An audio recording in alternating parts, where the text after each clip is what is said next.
사랑하는 성도님 여러분, 잘 지내고 계십니까? 여러분들, 우리가 다시 한번 기억해야 할 것은 우리는 참 복받은 사람들이라는 것입니다. 하나님이 여러분을 너무 사랑하십니다. 하나님은 좋은 분이시고 여러분들을 하나님의 자녀요 백성 삼으시기 위해 그분의 하나밖에 없는 아들 예수 그리스도까지 아낌없이 내어주신 너무나 좋은 하나님이십니다. 여러분은 오늘도 그 하나님의 크신 사랑을 받고 계십니다. 하나님의 은혜와 긍휼과 자비는 영원한 것입니다. 오늘 이 기쁨의 소식 속에 다시 한번 하나님께 감사와 찬양을 올려드릴 수 있는 우리 모두가 되었으면 좋겠습니다. 우리 함께 기쁨으로 찬양하며 하나님 앞에 나아가시겠습니다.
함께 나눌 하나님의 말씀은 신명기 12장 1절에서 7절까지 말씀입니다. 내 조상의 하나님 여호와께서 내게 주셔서 차지하게 하신 땅에서 너희가 평생에 지켜 행할 규례와 법도는 이러하니라. 너희가 쫓아낼 민족들이 그들의 신들을 섬기는 곳은 높은 산이든지 작은 산이든지 푸른 나무 아래든지 막론하고 그 모든 곳을 너희가 마땅히 파멸하며 그 제단을 헐며 주상을 깨뜨리며 아세라상을 불사르고 또 그 조각한 신상들을 찍어 그 이름을 그곳에서 멸하라. 너희의 하나님 여호와께는 너희가 그처럼 행하지 말고 오직 너희의 하나님 여호와께서 자기의 이름을 두시려고 너희 모든 지파 중에서 택하신 곳인 그 계실 곳으로 찾아 나아가서 너희의 번제와 너희의 제물과 너희의 십일조와 너희 손의 거제와 너희의 서원제와 낙헌 예물과 너희 소와 양의 처음 난 것들을 너희는 그리로 가져다가 드리고 거기 곧 너희의 하나님 여호와 앞에서 먹고 너희의 하나님 여호와께서 너희의 손으로 수고한 일에 복 주심으로 말미암아 너희와 너희의 가족이 즐거워할지니라. 아멘. 우리가 오늘 말씀을 묵상하며 한 가지 다시 한번 정리하기 원하는 개념이 있습니다. 그것은 우리가 하나님 나라의 백성이라는 사실입니다. 우리는 이 세상에서 인간으로서는 대한민국 백성으로 살아가고 있지만 우리는 영적으로 이미 천국에 속한 시민들입니다. 우리에겐 그 의식이 있어야 해요. 왜냐하면 하나님의 백성이 되었기 때문이죠. 하나님의 나라는 이미 우리의 삶 가운데 임했습니다. 하지만 하나님께서 우리에게 하나님 나라의 백성으로서 누리게 될 그리고 맛보아 알게 될 천국의 맛은 우리가 하나님의 율법과 그분의 법례에 따를 때 비로소 풍성하게 누릴 수 있습니다. 우리가 대한민국에서 이 나라에 속한 시민으로서 마땅히 누리게 될 권리가 언제 누려집니까? 우리가 법규를 준수하고 그 테두리 안에 있을 때 비로소 누릴 수 있는 것이죠. 마찬가지로 하나님 나라의 법도를 우리가 지켜 행할 때 그 나라의 백성으로서 누릴 수 있는 혜택을 누리게 되는 것입니다. 오늘 우리가 그 부분에 대해서 말씀을 통해 함께 살펴보기를 원하는 것입니다. 우리 먼저 1절부터 4절까지 말씀을 다시 한번 보겠습니다. 내 조상의 하나님 여호와께서 내게 주셔서 차지하게 하신 땅에서 너희가 평생에 지켜 행할 규례와 법도는 이러하니라. 지금 규례와 법도를 말씀하시는 거예요. 그 나라에서 어떻게 하면 복된 삶을 살 수 있는가? 너희가 쫓아낼 민족들이 그들의 신들을 섬기는 곳은 높은 산이든지 작은 산이든지 푸른 나무 아래든지 막론하고 그 모든 곳을 너희가 마땅히 파멸하며 그 제단을 헐며 주상을 깨뜨리며 아세라상을 불사르고 또 그 조각한 신상들을 찍어 그 이름을 그곳에서 멸하라. 너희의 하나님 여호와께는 너희가 그처럼 행하지 말고. 하나님께서 먼저 이스라엘 백성들에게 말씀하셨던 것은 너희가 나의 백성으로서 풍성한 삶을 누리기 원한다면 무엇을 찍어버리라는 것이죠? 우상을 찍어버리라는 것입니다. 왜 하나님께서 우상을 다 버리라고 하셨을까요? 그리고 눈에 띄는 것이라면 찍어버리고 불살라버리고 내어 던지라고 말씀하시는 이유가 무엇일까요? 이유는 하나입니다. 우상과 하나님을 동시에 섬길 수 없기 때문입니다. 우상을 가까이 하면 우리는 연약하기 때문에 마음이 흔들릴 수밖에 없는 존재임을 하나님께서는 알고 계셨다는 것이죠. 그래서 우상을 내어 버림으로써 하나님만 사랑하고 하나님을 가장 우선순위에 두는 삶을 너희들이 살아가야 한다.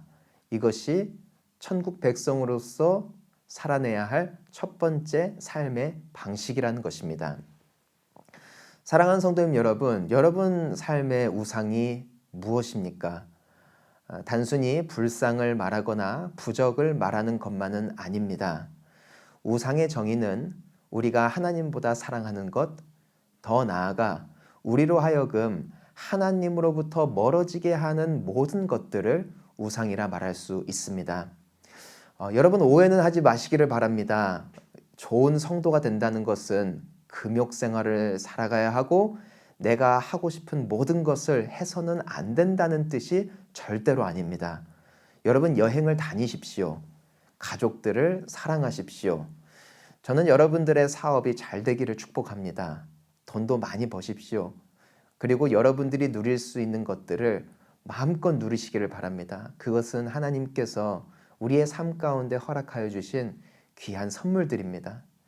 하지만 이 축복이 축복으로 남기 위해서는 우리가 누리는 모든 것들을 통하여 하나님을 더욱 사랑한다면 그것은 축복입니다. 그건 우상이 아니에요. 하지만 우리가 누릴 수 있는 것들로 인하여 우리가 기도 생활도 소홀해지고 예배도 점점 빠지기 시작하고 하나님보다 더 손과 눈길이 가는 순간 그 선물은 더 이상 축복이 아닌 것이죠. 이것을 우리가 잘 구별해야 합니다. 우리가 누릴 수 있는 것을 누리지 말라 말씀하시는 것이 아니라 만약에 내가 누리는 그 누림으로 인해 나의 마음이, 나의 삶이, 나의 예배 생활이 점점점 하나님으로부터 소홀해져 가고 있다면 그것은 하나님과 결코 바꿔서는 안 될 것입니다. 저는 여러분들이 풍성히 누리기를 축복합니다. 하지만 가장 중요한 분, 내가 절대로 포기하지 않을 분, 그분이 하나님이 되시는 귀한 인생이 되기를 간절히 소망합니다. 그것이 하나님의 복을 받는 첫 번째 길입니다. 두 번째입니다. 우리 오늘 말씀 5절을 한번 읽어보겠습니다. 오직 너희의 하나님 여호와께서 자기의 이름을 두시려고 너희 모든 지파 중에서 택하신 곳인 그 계실 곳으로 찾아 나아가서. 두 번째 삶은 예배에 대한 삶입니다. 예배를 드려야 한다는 것이에요. 그것이 천국 백성으로 복을 누리게 될 두 번째 방법입니다. 그런데 이 예배에 대해서 뭐라고 말씀하시는 거냐면은 너희 모든 지파 중에서 택하신 곳인 그 계실 곳으로 찾아 나아가라. 즉 하나님께서 정하신 예배의 방식대로 예배하라는 것입니다. 즉 우리가 좋은 대로, 우리가 편한 대로 예배하는 것이 아니라 하나님께서 정하신 방법대로 예배하는 것, 이것이 굉장히 중요하다는 말씀이죠. 6절을 한번 보면은 너희의 번제와 너희의 제물과 너희의 11조와 너희 손의 거제와 너희의 서원제와 낙헌 예물과 너희 소와 양의 처음 난 것들을 너희는 그리로 가져다가 드리고. 하나님께서 예배를 어떻게 드리라 말씀하시냐면 예물이 있어야 된다는 거예요. 예물. 이 예물에는 두 가지 의미가 있습니다. 첫 번째는 실질적인 헌금을 말합니다. 여러분, 헌금을 하나님께 드린다는 것은 나의 삶의 주인이 하나님이시라는 것과 나에게 모든 주어진 소유가 하나님으로부터 왔음을 고백하는 행위입니다. 11조는 마땅히 드려져야 할 하나님에 대한 우리의 신앙 고백이라는 것이죠. 왜냐하면 우리는 우리의 소유를 하나님으로부터 받았음을 믿는 하나님의 백성들이기 때문입니다. 따라서 예물 없는 예배는 없는 거예요. 하나님께 제물을 드리라 하나님의 말씀으로 그분께서 직접 말씀하고 계십니다. 두 번째는 우리의 삶을 그분께 드리는 산 제사를 말하고 있어요. 여러분, 예배가 무엇입니까? 우리가 온라인을 통하여 그리고 예배 시간에 맞추어 드려지는 예배도 예배입니다. 그것은 진정 하나님께 드려져야 할 예배일 것입니다. 하지만 우리가 예배를 통하여 받은 은혜를 흘려보내는 것, 즉 우리의 삶을 통하여 예배는 완성되는 것입니다. 우리는 예배를 드릴 때 단순히 은혜를 받기 위해서만 예배를 드리는 것이 아닙니다. 우리는 하나님으로부터 받은 은혜와 그 축복을 흘려보내기 위하여 은혜 없는 세상, 사랑 없는 세상, 자비와 긍휼이 없는 세상 가운데 하나님으로부터 받은 그 은혜와 사랑과 축복을 흘려보내기 위하여 부르심을 받은 줄 믿습니다. 저는 여러분들이 오늘 이 예배를 통하여 은혜 받으시기를 축복하고 함께하는 기도를 통하여 하나님의 사랑을 누리시기를 축복합니다. 그리고 여러분들의 가정 가운데, 삶 가운데, 직장 가운데 하나님으로부터 받은 이 은혜를 흘려보내는 예배의 완성자가 되기를 축복합니다. 그것이 하나님께서 우리에게 바라시는 참되고 진정한 예배이기 때문입니다. 마지막입니다. 우리 7절 말씀을 함께 봅니다. 거기 곧 너희의 하나님 여호와 앞에서 먹고 너희의 하나님 여호와께서 너희의 손으로 수고한 일에 복 주심으로 말미암아 너희와 너희의 가족이 즐거워할지니라. 하나님께서 우리에게 말씀하시는 하나님의 백성으로서 우리가 갖춰야 할 마지막 모습은 기뻐하라는 것입니다.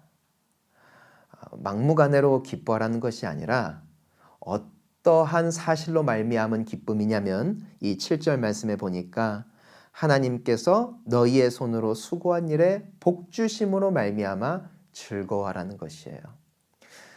찬양 중에 이런 찬양이 있습니다. 받은 복을 세어보아라. 크신 복을 내가 알리라. 여러분, 오늘 여러분들이 받은 축복이 무엇입니까? 우리는 너무나 사소한 복을 잊어버리고 살 때가 많이 있습니다. 마스크를 끼지 않고 숨을 쉰다는 것이 복이었음을 이제야 깨닫는 요즘입니다. 여러분, 요즘에 하늘을 좀 올려다 보십니까?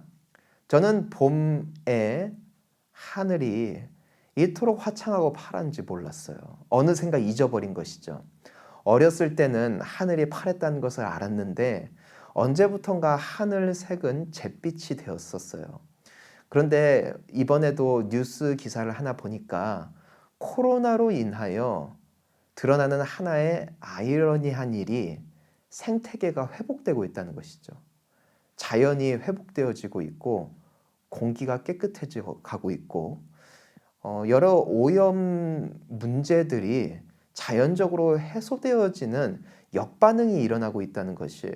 그러면서 우리가 비로소 화창한 하늘과 또한 이 아름다운 자연을 누릴 수 있는 것, 이 또한 축복이 아닌가 싶습니다.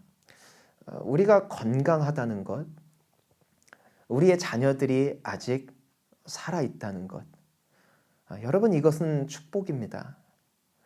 내가 사랑하는 사람들이 아직 건강하다는 것, 그리고 내가 예배할 수 있다는 것, 내가 먹을 수 있다는 것, 우리가 사소한 것 하나하나 생각해 보면 그 복을 차마 헤아릴 수 없습니다. 저는 오늘 여러분이 이 예배 영상이 끝나면 한번 받은 복을 세어 보셨으면 좋겠어요. 잠시 시간을 내어 보셨으면 좋겠습니다. 하나님이 여러분에게 베푸신 복이 얼마나 큰지요. 그 복으로 인하여 감사하며 기뻐하십시오. 이것이 하나님을 기억하는 백성들, 하나님을 사랑하는 자녀들이 누리는 놀라운 축복의 지름길임을 하나님께서 오늘 말씀을 통해 우리에게 보여주고 계십니다. 사랑하는 성도님 여러분, 우상을 버리십시오. 하나님을 멀리하게 만드는 모든 것은 다 멀리하십시오. 하나님을 가까이 하십시오. 그리고 예배를 드리십시오. 신령과 진정으로 예배하시고 여러분들의 재물을 하나님께 올려드리시고 삶을 드리십시오. 그리고 받은 복을 세어보며 감사하며 기뻐하십시오. 함께 기도하시겠습니다. 참 좋으신 하나님 아버지, 우리의 삶에 언제나 풍성함과 자비하심과 긍휼과 자비로 채우시는 주님의 은혜의 사랑에 감사를 올려드립니다. 우리가 하나님의 백성으로서 하나님의 나라의 축복을 누리는 삶이 되어지기를 간절히 기도하오니 우리 귀한 성도님들 한 분 한 분 오늘의 말씀을 기억하며 우리 주님을 더욱 사랑하고 주님을 더욱 가까이 하고 주님을 가장 우선순위로 두며 하나님께서 우리에게 주신 복을 감사 기뻐하며 천국의 소망과 복을 누리는 오늘 하루 되게 하여 주시옵소서. 예수님의 이름으로 기도하옵나이다. 아멘.